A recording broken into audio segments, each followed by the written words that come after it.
السلام عليكم ورحمة الله تعالى وبركاته. مرحبا بكم عندي في القناة. كنرحب بكم مجددا، كنتمنى تكونوا مزيانين والاحوال ديالكم طيبه.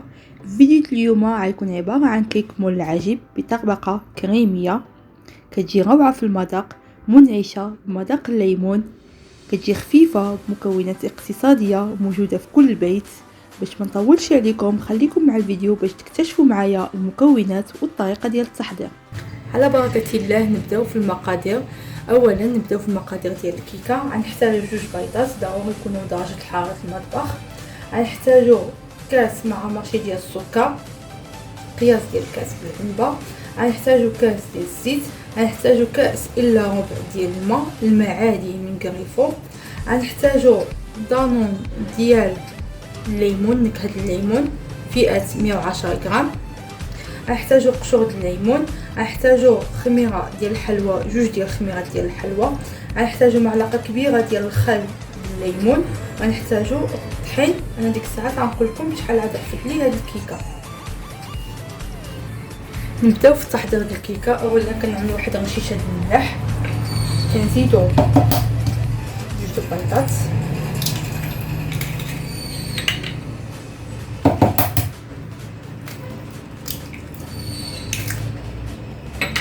كنزيدو عليهم كاس مع مارشي ديال السكر، كنخلطوهم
كنزيدو الماء بشويه بشويه.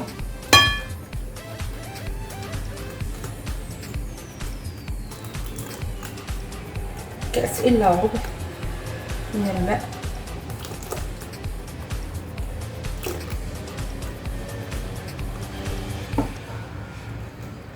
كنزيدو معلقه كبيره ديال الخل الليمون، كيخلي ديك الكيكه تجي هشيشه وكتطلع لنا في الفرن. كنزيدو ديك القشره ديال الليمون. اللي بغى يعمل نكهه ديال الفاني يعمل نكهه الفاني، اذا ما كانش عنده موجود الليمون.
جوجو ورباع على حسب الطحين.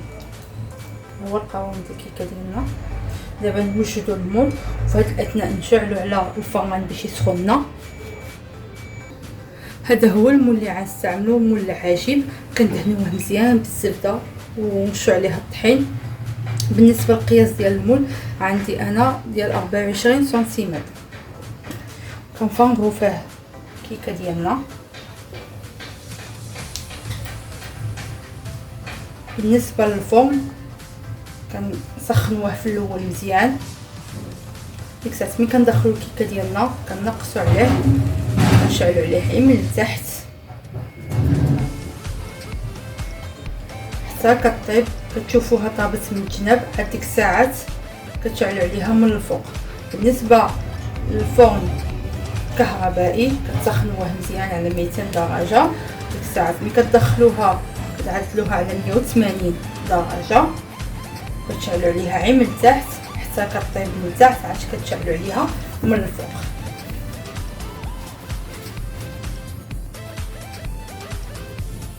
هذه هي الكيكه ديالنا من بعد ما خرجناها من المول. غنخليوها تبرد على جنب. عاد ديك الساعات نديروها، وفي هذا الاثناء كنجوزو نوجدوا الكريمه ديالنا.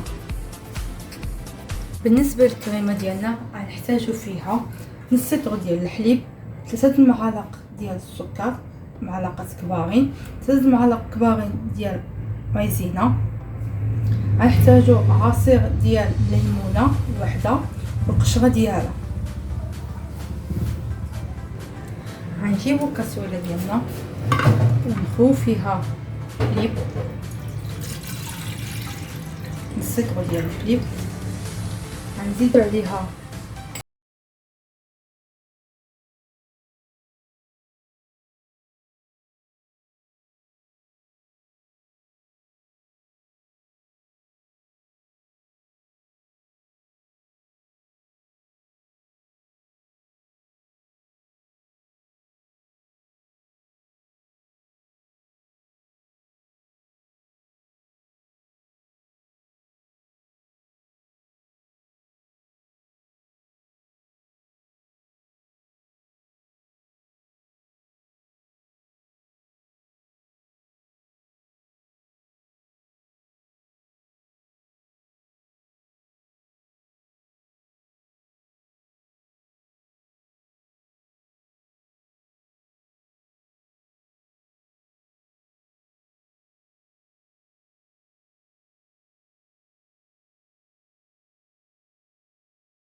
صافي نشعلو عليها على نار تكون مهيله حتى كتختار لنا المايزينا ديالنا.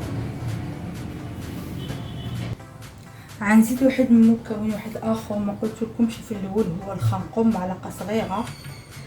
هذا عكا ملون ما كيعطي لا مذاق لا والو، ثقوا بيا. خلطوه مزيان. ديك الساعات عاد نعدلوه على نار.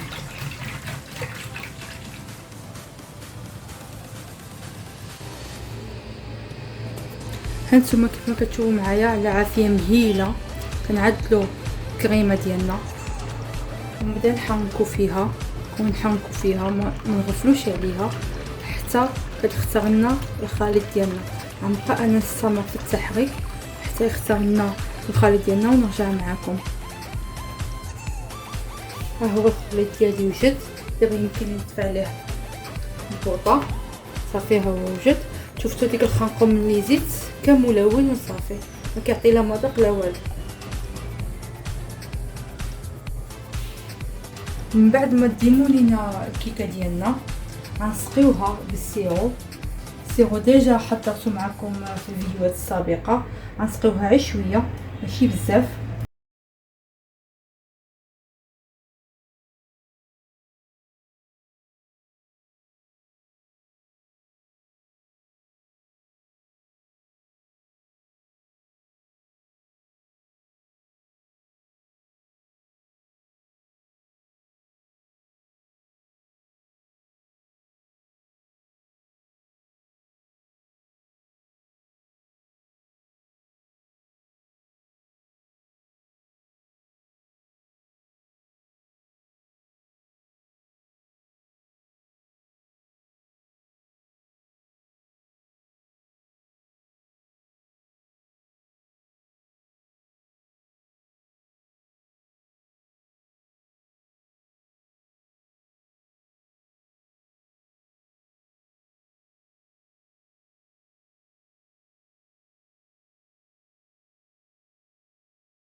كندخلوها للثلاجه حتى كتشبر لنا ديك الكريمه مزيان، عاد يمكننا نقدموها.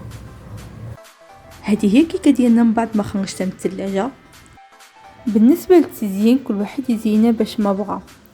كما كتشوفوا معايا انا زينتها بالجوز الهند اي كوك في الجوانب، ورشيت عليها واحد شويه ديال قشور ديال الليمون حامض، كيبقى كل واحد والموجود عنده. كما كتشوفوا كتجي كريميه ورائعه في المذاق، منعشه وخفيفه. اللي كيعجبو الليمون هاد عجبو بزاف. دغيا كتوجد بمكونات بساط واقتصاديين موجودين في كل البيت. كنتمنى تجربوها وتعجبكم وتعجب الضيوف ديالكم ان شاء الله. نقول لكم الصحه والراحه، نضربكم موعد فيديوهات اخرين وصفات جدادين، وكالعاده